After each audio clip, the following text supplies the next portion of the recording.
아주 우리 반가운 우리 강사 목사님 오셨습니다.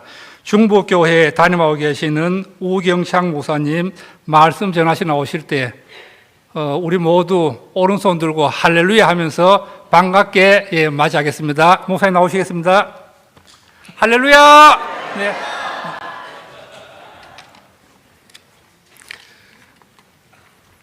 네, 참으로 어색합니다.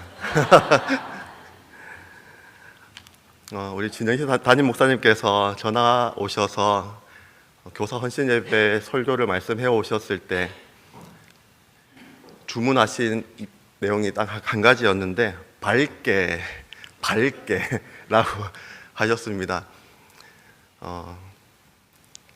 지금 좀 밝지 않은 모습이라면 지금 많이 긴장을 해서 지금 앞에 서 있기 때문에 원래 밝은 사람이거든요. 저를 이제 우경창 목사가 아니라 경창이, 또 우경창 선생, 우경창 청년으로 아시는 분들은 제가 어두운 사람이 아니라는 것을 다 잘 아실 것입니다. 그 밝게라는 부담을 내려놓고 준비한 말씀을 전하려고 합니다. 제가 들어오자마자 눈물이 가득, 원래 눈물이 없는 사람인데 눈물이 가득 맺히더라고요. 고등학교 2학년 때 처음 친구를 따라 발걸음한 교회가 동부교회입니다. 안녕하세요. 저는 경안고등학교 2학년 6반에 재학 중인 우경창입니다 라고 인사를 했던 기억이 생생합니다. 굳이 반을 말할 필요가 없는데 2학년 6반 우경창입니다. 얼마나 어색했으면 그렇게 어색하게 인사를 했을까 싶습니다. 어색하게 신앙생활을 시작한 곳이 바로 동부교회였습니다. 저는 안동에서 고등부 그리고 대학부, 청년부를 모두 거쳤습니다. 대학교를 졸업하고 군대에 갔기 때문에 2년 동안의 시간을 제외하고서 줄곧 안동에서 있었고 또 안동 동부교회를 출석하며 신앙생활을 계속하였습니다. 대학부 시절에도 교회에서 계속 찬양도 하고 또 기도를 드리며 예배를 드리고 또 수련회도 참석하였지만 예수님을 인격적으로 만났던 시간은 아니었던 것 같습니다. 그것이 신앙생활인 줄 알고 줄곧 교회 생활을 해왔던 것이죠. 제가 예수님을 인격적으로 만난 계기는 청년부 때였습니다. 군 전역을 하고 이제 진로를 계획하고 준비해야 하는 아주 중요한 시기였죠. 그런데 청년부 지체들이 저를 청년부 회장으로 거론을 하는 것이죠. 설마 나를 청년부 회장을 시킬까? 이제 전역을 하고 진로를 앞둔 중요한 시기인데 당시만 해도 제 신앙이 그런 정도였다라는 것이죠. 교회에 발목이 붙잡힌다. 회장으로 붙들리면 이제 아무것도 할 수 없다라는 그런 마음이 가득했었습니다. 그런데 아니나 다를까 저를 청년부 회장으로 시켜버리고 말았습니다. 얼마나 마음에 분노가 가득한지 그날 그런 마음을 품고 이제 잠자리에 들고 다음날 학교에 가서 그래도 말씀을 꾸준하게 읽는 습관이 있었습니다. 한 장 한 장 그렇게 읽었던 습관이 있었는데 시편 36편 말씀을 어제 읽고 오늘 이제 시편 37편 말씀을 읽게 됩니다. 그럼 제가 그때 말씀 펼쳐 읽었던 것처럼 여러분들도 한번 시편 37편 말씀을 펼쳐보시면 좋을 것 같습니다. 오늘 말씀을 나누지만 교사 헌신 예배로 말씀을 나누지만 제가 만난 하나님, 그 하나님을 또 소개하며 또 함께 말씀을 또 계속 나누기를 원합니다. 시편 37편 말씀을 이제 펼쳐서 읽습니다. 악을 행하는 자들 때문에 불평하지 말며 불의를 행하는 자들을 시기하지 말지어다. 쭉쭉 읽어나가면서 4절 말씀 또 여호와를 기뻐하라. 그가 내 마음의 소원을 내게 이루어 주시리로다. 이런 좋은 말씀이 아니었습니다. 이제 더 읽어나가는데 8절 말씀이죠. 8절 말씀 분을 그치고 노를 버리며 불평하지 말라. 오히려 악을 만들 뿐이라.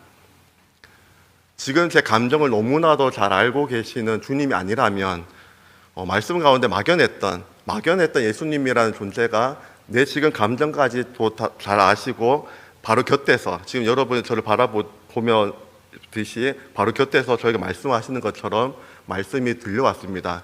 경창아, 분을 그치렴, 노를 버려 행하게 치우칠 뿐이란다. 예수님을 말씀으로 인격적으로 만난 계기가 되었습니다. 청년부실에 가보면 이제 청년부 벽면에 이제 벽화가 그려져 있습니다. 제가 청년부 회장으로 섬기고 있었을 때 청년부 공간을 꾸미게 되었고 그때 함께 그린 그림이 그 벽화가 아직도 남아 있습니다. 노회 행사가 동부교회에 열릴 때면 청년부실에 먼저 가만히 내려가서 그 벽화를 바라보고 또 그곳에서 함께 신앙생활했던 또 청년들을 떠올려 보게 됩니다. 사실 오늘도 처음 발걸음하면서 제일 먼저 발걸음한 곳이 지하 1층 그 청년부실을 지나서 이렇게 올라왔었습니다. 그곳에서 뜨겁게 제가 돌아보면 예수님을 인격적으로 만나고 예수님과 첫사랑이 이제 빠졌던 그 시기가 바로 청년부 때가 아니었나라고 생각을 해보게 됩니다.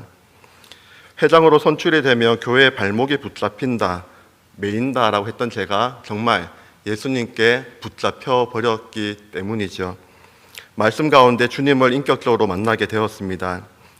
주님과의 첫사랑, 처음 마음으로 섬길 때 가장 즐겁고 행복한 시기가 아니겠습니까? 그러나 그 첫 마음, 첫사랑은 지속되기 힘듭니다. 유지하기가 결코 쉬운 일은 아닙니다. 나도 모르는 사이 처음 마음, 처음 사랑을 잊어버린 채 매주 반복되는 주일, 또 반복되는 또 주일 오후, 또 매년 반복되는 교사 헌신 예배, 매년 반복되는 여름 사역이 되어버리기 일쑤입니다. 영혼에 대한 사랑 없이 아이들을 그저 바라보며 지쳐만 갑니다. 주일에 매일 성경 본문을 따라 설교를 준비하고 말씀을 전하고 있습니다. 7월 본문이 요한계시록 말씀이었고 지난 주일에 요한계시록 2장에 있는 에베소 교회를 향한 편지에 대한 내용을 다루었습니다. 에베소 교회 성도들은 처음 사랑을 버렸다고 주님으로부터 책망을 받았던 교회이지요. 그리스도께서 그들을 책망하시며 겉면의 말을 이어가십니다. 그러므로 어디서 떨어졌는지를 생각하고 회개하여 처음 행위를 가지라. 주님께서는 처음 사랑, 그 감정을 가지라고 하지 않으셨습니다. 첫사랑에 대한 경험이 있으신가요? 그 첫사랑은 그 감정은 너무나도 소중합니다. 감정은 소중하게 간직하면 되는 것이죠. 그 감정을 찾아 그것을 회복하라는 말씀이 아닙니다. 그 감정 어쩌면 다시 찾지 못할 수도 있습니다. 첫 사랑, 주님을 향한 첫 마음이기 때문입니다. 그 마음은 고이 간직하면 되는 것이지요. 다만 예수님께서는 처음 행위를 가지라라고 말씀하고 계십니다. 주님과 사랑에 빠져 있었을 때 드렸던 예배, 활동들, 봉사, 그 마음은 다시 찾긴 힘들지라도 그 행위들은 기억하고 있지 않습니까? 비록 그때 감정이 뒤따르지 않더라도 괜찮습니다. 신앙의 행위는 감정으로 하는 것이 아니기 때문입니다.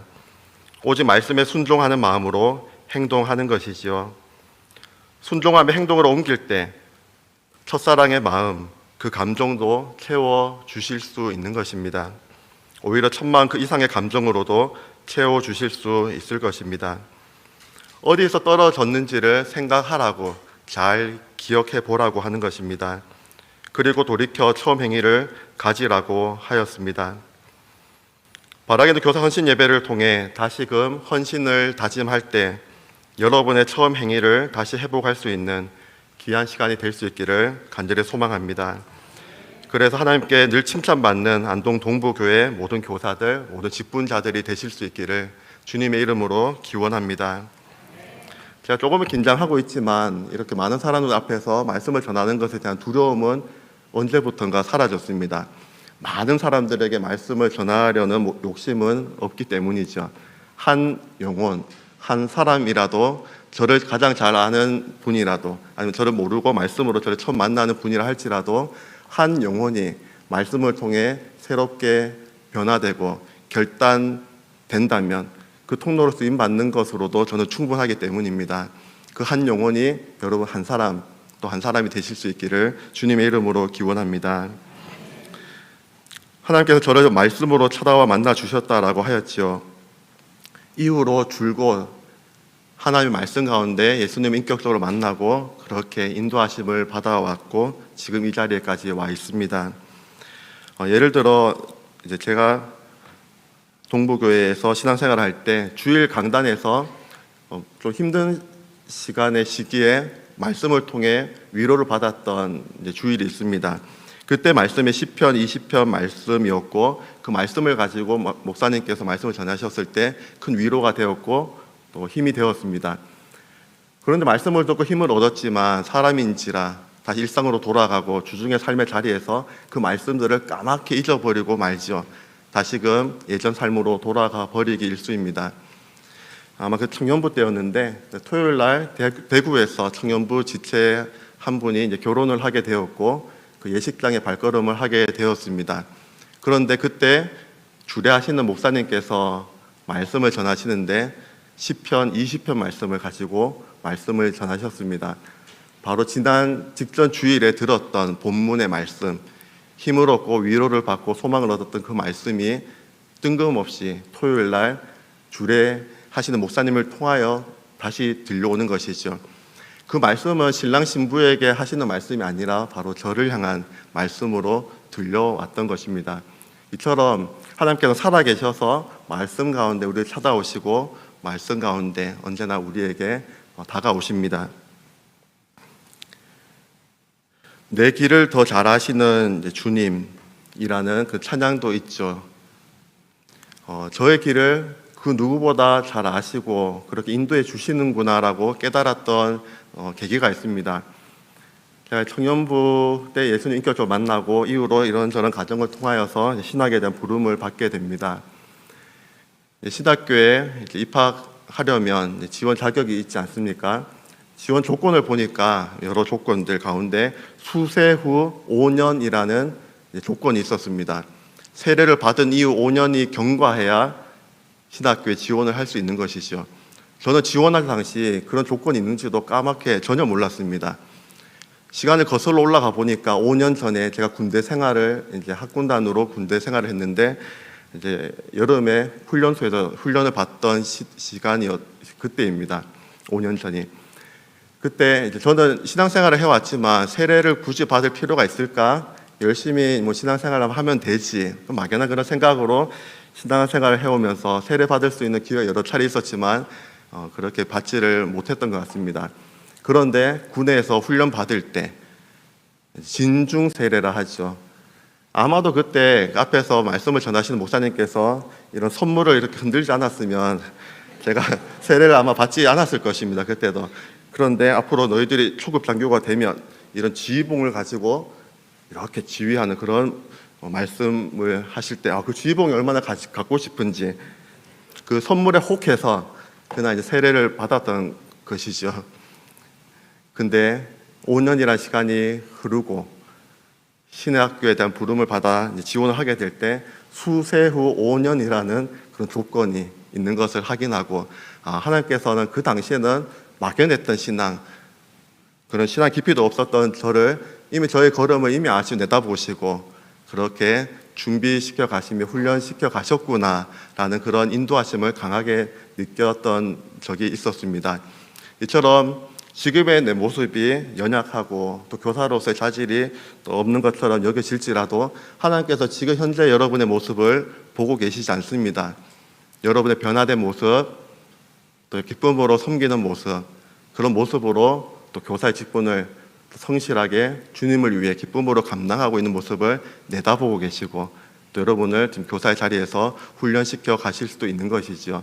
지금의 내 모습에 이렇게 흔들리지 마시고 언제나 나를 잘 아시고 나를 더 멀리 내다보시는 그 주님의 시선을 의식하며 언제나 그 기쁨의 걸음을 주님을 위해 달려가실 수 있는 교사 여러분들이 되실 수 있기를, 또 직분자 분들이 되실 수 있기를 주님의 이름으로 기원합니다.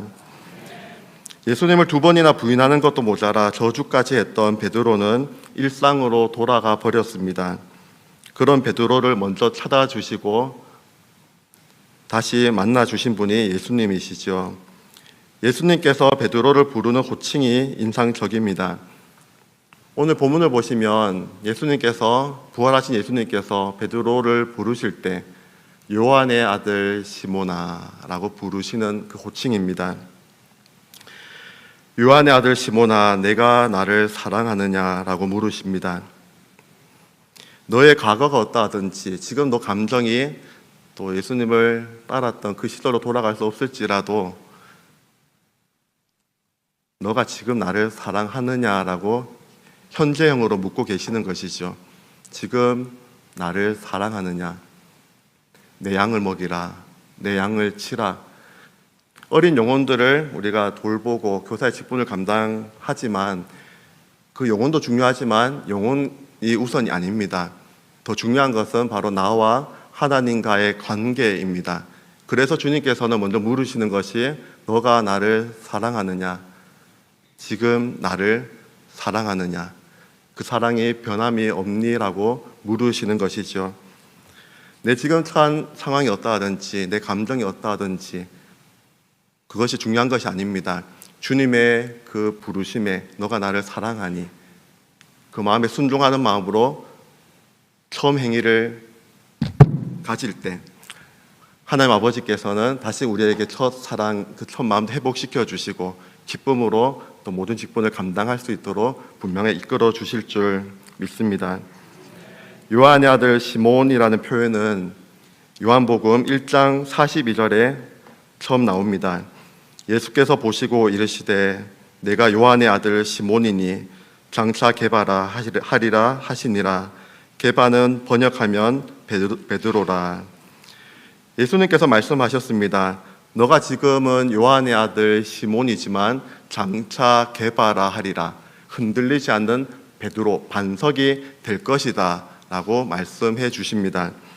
하지만 지금 베드로는 예수님을 2번이나 부인하고 3번째는 저주까지 해버리고 일상으로 돌아가 버린 상태입니다.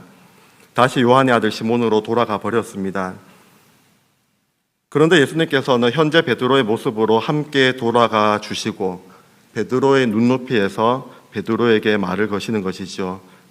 요한의 아들 시몬아, 내가 나를 사랑하느냐라고 물으십니다. 서울에서 사역을 하다가 가정에 큰 어려움을 만나게 되었습니다. 사역이 중단되고 무임 목사로, 임지가 없는 목사로 한 2년이라는 시간이 흐르게 됩니다. 그런데 지나고 보면 그때만큼 하나님을 뜨겁게 만나고 경험했던 시간도 없었던 것 같습니다. 어느 날 문제를 안고 기도실에 찾아갔습니다. 기도실에서 깊은 기도로 나아가게 됩니다. 그때 하나님께서 저에게 어떤 이미지를 보여주셨는데 바로 인큐베이터 안에 누워있는 아기의 모습입니다. 저는 팔싹둥이 미숙아로 태어났습니다. 제가 태어난 곳은 영주다 보니까 영주는 그런 인큐베이터 장비가 없었습니다. 그래서 갓난 아기 때 저 외할머니가 저를 안고, 당시에는 영주까지 길이 진짜 큰 길이 나지 않았던 때다 보니까 굽이굽이 산길이었습니다. 그렇게 저를 안고 외할머니께서 안동으로 오시는데 제가 죽은 것 같으면 일어나라고 그렇게 깨워가며 저를 안고 오셨습니다. 저를 이제 인큐베이터 장치 안에 넣어두고 외할머니는 또 다시 올라가게 되시고 제 어머니는 또 올 수도 없는 상황이고 제 아버지는 또 경찰 공무원이시다 보니까 그렇게 함께하지 못하고 저만 덩그라니 병원에서 인큐베이터 장치 안에 누워 있었던 것이죠. 아마도 누구나 쓴뿌리들이 있지 않습니까? 가시들이 있을 텐데 아마 그때 정말 엄마의 품이 필요했을 그때 덩그라니 병원에 그 인큐베이터 장치 안에 홀로 누워 있던 그때 그 무의식 중에 아마 그런 가시들이 생기지 않았을까라는 생각을 해보게 됩니다. 그 불쑥 그런 쓴뿌리들로 인하여서 이제 가시, 그런 행동이 나오지 않습니까?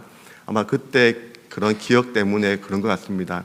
자세히 보시면 제 이마에 이제 흉터가 조금 있는데 그때 아기 때 주사 바늘을 뭐 꽂고 이러다가 상처가 났다라고 들었습니다. 나중에.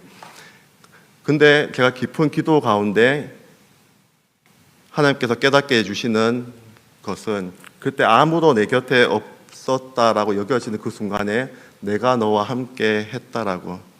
그때는 제가 교회를 나오기도 전이고 예수님을 인격적으로 만나기도 전입니다.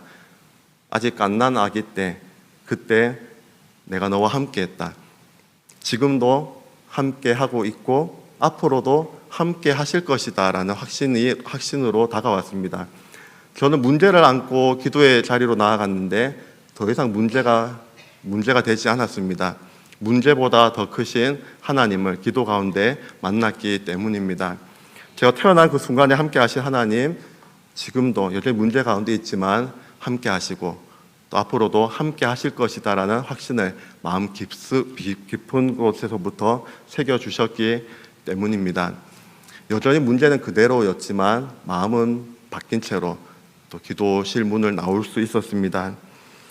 하나님의 특별한 보호 살핌 속에서 사역으로 인한 가정의 큰 문제는 완전히 해결되고 이후에 인도하심을 따라 안동에 내려오게 되었습니다.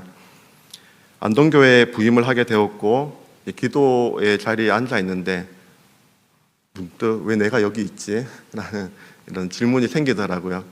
인도하신 가운데 와 있지만 저는 부르심을 따라 본토 친척 아버지의 집을 떠나 그리고 서울로 상경을 한 건데 지금 제가 안동에 다시 내려와서 다시 본토 친척 아비의 집에 와 있는 것이 이상하게 여겨졌습니다.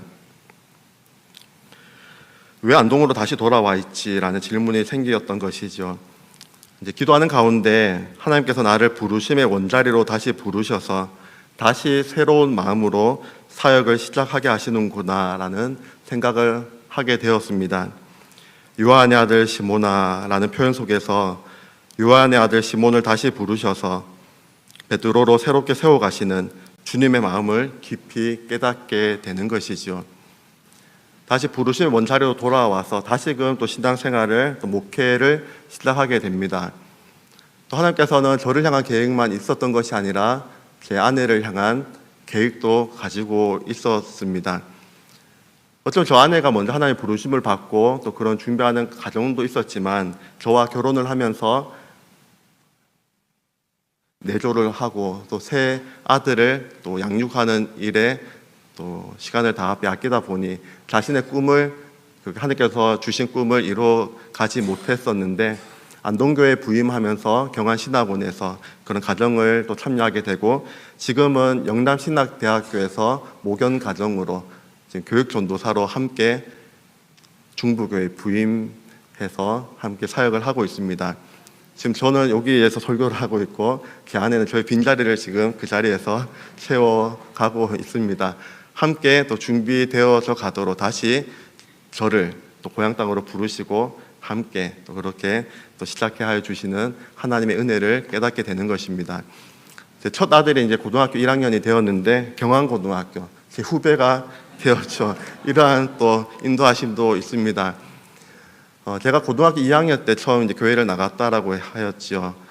또 말씀 가운데 예수님 인격적으로 만났던 계기가 또 있었기 때문에 제 아들에게 신앙적인 교육을 잘하는 것은 아니지만 강조하는 것이 하나 있다라고 하면 그래도 너가 하루를 시작할 때 말씀을 펼치고 하루에 한 장씩이라도 말씀을 꾸준하게 읽는 습관을 가지도록 그렇게 권면을 합니다. 근데 어느 날 우리 첫째 아들이 요즘 고1이 많이 힘들지 않습니까? 이제 힘든 가운데 말씀을 그래도 아빠가 말했다고 펼쳤던 것 같습니다. 그래서 성경을 펼쳤는데 시온이라는 자기 이름이 나오는 것이죠. 그 내 이름이 나온다고 뭐 이렇게 놀라면서 말씀 가운데 또 반응하는 또 아들의 모습이 또 감사하게 여겨졌습니다. 베드로 한 사람을 향한 주님의 마음 또한 여러분을 향한 주님의 마음도 동일합니다. 여러분 한 사람 한 사람은 교사이기 전에 또 직분자이기 전에 하나님의 사랑받는 자녀들입니다. 부모이기 전에 남편 그리고 아내이기 전에 하나님 앞에서 사랑받는 특별한 하나님의 아들, 딸들입니다. 하지만 내 안에 내가 미처 깨닫지 못한 쓴뿌리로 인하여서 내가 사랑받는 자녀임을 망각한 채 그렇게 살아가게 되는 것이죠. 서울에서 사역을 할 때 첫 사역지 근처에 부흥회가 있었는데 분당 우리 교회 이찬수 목사님께서 부흥회 강사로 오셨습니다. 그 작은 교회였는데 발걸음을 하고 목사님 말씀을 듣게 되었습니다. 목사님이 전도사 시절에, 그때 제가 전도사였으니까요. 전도사 시절에 강남에서 사역을 시작하게 되었는데 자신이 너무나 초라하게 느껴졌다라는 것이죠. 강남에서 또 사역을 하는데 다 높아 보이고 어떻게 사역을 할까, 그런 두려움이 너무나 컸다라고 합니다. 전도사로 사역을 하면서 가정을 신방을 하는데 상처 없는 가정이 하나도 없더라는 것이죠. 부모가 관계가 좋으면 자녀가 속을 썩이고, 자녀가 잘 자라면 남편이 혹은 아내가 속을 썩이고, 그렇게 가정마다 문제없는 가정이 없더라는 것이죠.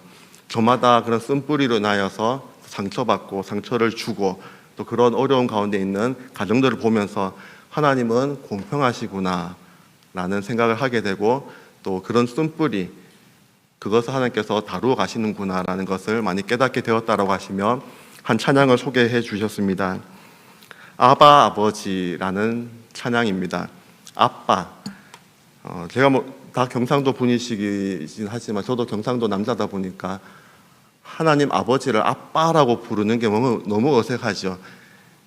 제가 기도의 자리에서 가만히 저 혼자 기도할 때 주님이라고 부르는 것도 좀 어색할 정도로 뭔가 주님과의 관계에 있어서 그런 어색함이 있습니다. 근데 아빠라고 하나님을 부른다라는 것이 결코 쉬운 일은 아니었던 것이죠. 근데 그때 목사님께 소개해 주신 그 찬양이 저에게 참으로 위로가 되었습니다. 아바 아버지, 아빠 아버지. 찬양을 잘 못하지만 제가 또 용기를 내어 찬양할 때 여러분들은 가슴으로 찬양을 한번 해보시면 좋을 것 같습니다. 아바 아버지, 아바 아버지, 나를 안으시고 바라보시는 아바 아버지, 아바 아버지, 아빠 아버지, 나를 도우시고 힘주시는 아버지, 주는 내 마음을 고치시고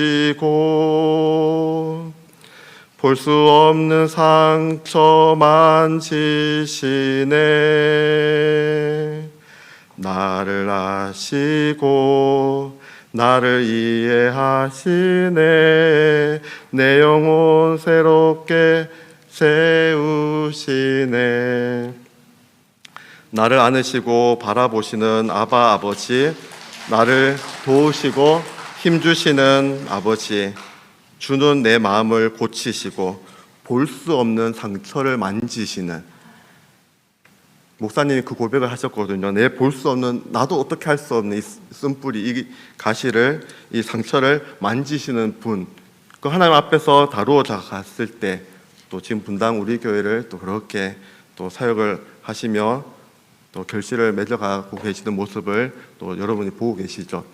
또 저를 향한 주님의 마음을 또 깨닫게 되며 나의 볼 수 없는 상처도, 내가 어떻게 할 수 없는 이것도 하나님께서 가장 잘 아시고 또 다루어 주시고 만나 주시고, 또 그런 가장 큰 어려움을, 그런 가정을 통해서도 그렇게 나를 만드시고 빚어 가셨던 주님의 손길로 저는 여깁니다. 고난이 아니라 오히려 축복이고, 그런 가정을 통하여서 나를 또 목회자로 또 세워가시는 하나님의 손길이 더 크게 느껴졌기 때문에 지나고 보니 그 손길들은, 그 시간들은 은혜의 손길이었습니다. 저는 여러분 한 사람 한 사람이 이 시간 교사로서 정체성을 새기는 자리가 되기보다 내가 하나님의 사랑받는 특별한 존재임을 깨닫게 되는 시간이 될 수 있기를 바랍니다. 그렇다면 내게 맡겨주신 한 영혼도 소중하고 특별한 존재임을 깨닫게 되는 것이죠. 그때 비로소 교사로서의 그런 또 정체성을 또 가지고 영혼들을 바라볼 수 있는 것입니다. 내가 나를 사랑하느냐, 주님과의 관계가 우선입니다. 그 관계가 회복되고 온전한 사랑이 나를 통해 흘러갈 때 영혼도 살리고 영혼도 회복시키는 귀한 통로로 쓰임받게 되는 것이죠. 제가 좋아하는 동화 이야기로 이제 설교를 맺으려고 합니다. 맥스 루케이도의 너는 특별하단다라는 동화책입니다. 주인공은 나무 사람 펀치넬로이죠.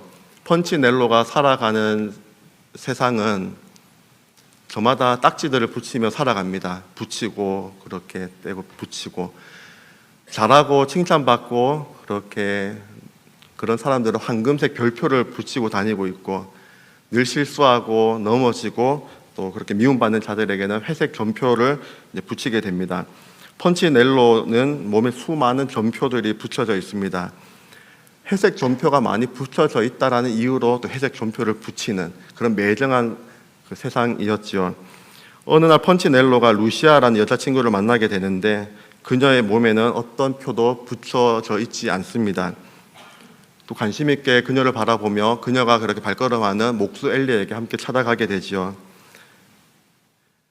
엘리 앞에서 펀치넬로는 자신을 바라보는 엘리 앞에서 이렇게 변명합니다. 저는 이런 표를 받고 싶지 않았어요 라고 변명을 합니다. 그러자 엘리는 말합니다. 얘야, 다른 나무 사람들이 너를 어떻게 생각하는지 상관하지 않아. 정말요? 펀치넬로는 놀라서 묻습니다. 엘리는 대답합니다. 남들이 너를 어떻게 생각하느냐가 아니라 내가 너를 어떻게 생각하느냐가 중요하단다. 난 내가 아주 특별하다라고 생각한단다. 전 특별한 게 하나도 없다라고 생각이 들어요. 아니야, 내가 널 만들었기 때문에 넌 내게 특별하단다. 너는 내게 무척 소중하단다. 점표가 내 몸에 붙여져 있는 것은 너 때문이야. 네가 그것을 중요하게 생각하고 있기 때문이지. 남이 너를 어떻게 생각하는지 중요하지 않아. 내가 널 어떻게 생각하고 있는지 늘 생각하렴이라고 말하는 것이죠. 놀라운 일이 벌어지죠. 그 장면이 참으로 인상적입니다. 회색 점표가 가득 붙여져 있는 펀치넬로의 몸에서 회색 점표가 하나씩 떼어지는 것입니다. 그 회색 점표가 계속 붙여져 있는 이유가 그것을 계속 신경 쓰고 그렇게 바라보고 있기 때문에 계속 붙여져 있는 것이다. 오히려 시선을 들어 나는 특별하구나, 나를 바라보시는 하나님의 시선으로 그렇게 나를 바라볼 때 회색 점표가 하나씩 떨어져 나간 것입니다. 하나님의 시선으로 나를 바라볼 필요가 있습니다. 세상의 시선 혹은 나의 시선으로 나를 바라볼 때 나는 여전히 약하고 넘어지고 볼품없고 잘하는 것도 없고 특별하지 않은 교사라고 생각할 수도 있고 그 모습이 나인 것처럼 회색 점표를 가득 붙여놓은 채로 살아갈 수도 있는 것입니다. 여러분을 지으신 하나님께서 여러분 한 사람 한 사람을 어떻게 바라보고 생각하고 있는지가 중요합니다. 바라기는 주님의 시선으로 늘 나를 바라보며 교사의 직분을 또 내게 맡겨주신 직분들을 주님을 위해 잘 감당해 나가는 교사 여러분들이 될 수 있기를, 직분자들이 다 되실 수 있기를 주님의 이름으로 기원합니다. 하나님 아버지 감사합니다. 하나님께서 나를 사랑하시고 내가 너를 지었고 너는 특별하단다라고 말하고 계십니다. 하나님의 시선으로 언제 나를 바라보게 하시고 하나님, 너가 나를 사랑하느냐라고 묻는 그 질문에 응답하며 반응하며 처음 행위를 회복하는 그냥 교사들이 될 수 있기를, 직분자들이 될 수 있기를 하나님 아버지께서 함께 하시고 인도하여 주시옵소서. 모든 것 감사드리며 살아계신 우리 구주 예수님의 이름으로 기도하옵나이다. 지금은 우리를 한결같이 사랑하시는 예수 그리스도의 은혜와 아들 예수님을 나를 위해 이 땅에 보내시기까지 우리를 사랑하신 끊을 수 없는 하나님의 사랑하심과 그 사랑을 오늘도 느끼고 깨닫게 하시며 결단케 하시는 성령님의 감화 교통하여 주심이 내가 나를 사랑하느냐 그 물음에 진실되게 화답하며 처음 행위를 회복하여 영혼을 살리는 일에 귀하게 쓰임받기를 원하는 교사들 머리 위에 귀한 동부 교회 위에 이제로부터 영원토록 함께하옵시기를 간절히 축원하옵나이다.